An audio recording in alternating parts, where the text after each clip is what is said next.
How to blur a face in CapCut. Hey everyone, welcome back to the channel. In today's video, I'll show you how to blur a face in CapCut. So now, without further ado, let's get started. So first thing first, open the CapCut app on your phone.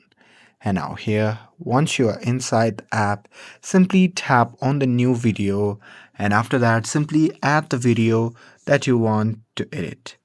And now here, once you have added the video on your timeline, simply tap on the effects button which can be seen in the bottom of the screen.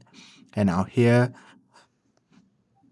you simply have to tap on the video effects and a pop-up menu will appear after that.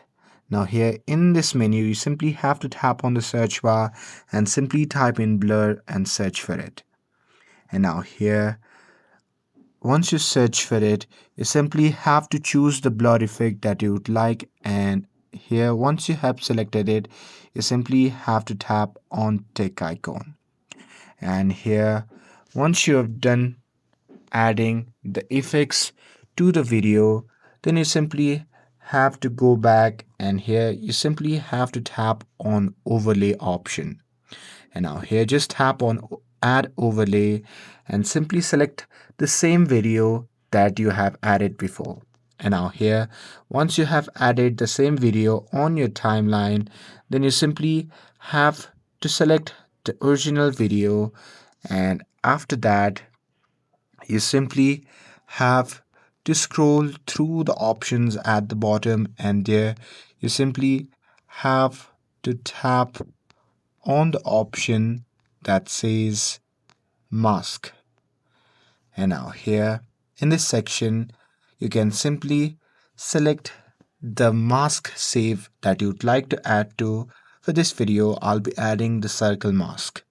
And now here, once you have added the circle to the video, you simply have to adjust the size according to the face. And now here, once you have adjusted that, at the bottom left side, you can see the option labeled as invert. So simply tap on it. And now here, as you can see, the face has been blurred in video. And that's it. That's how you can blur a face in CapCut.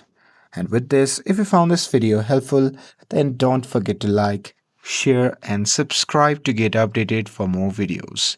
Thanks for watching, and I'll see you in the next video.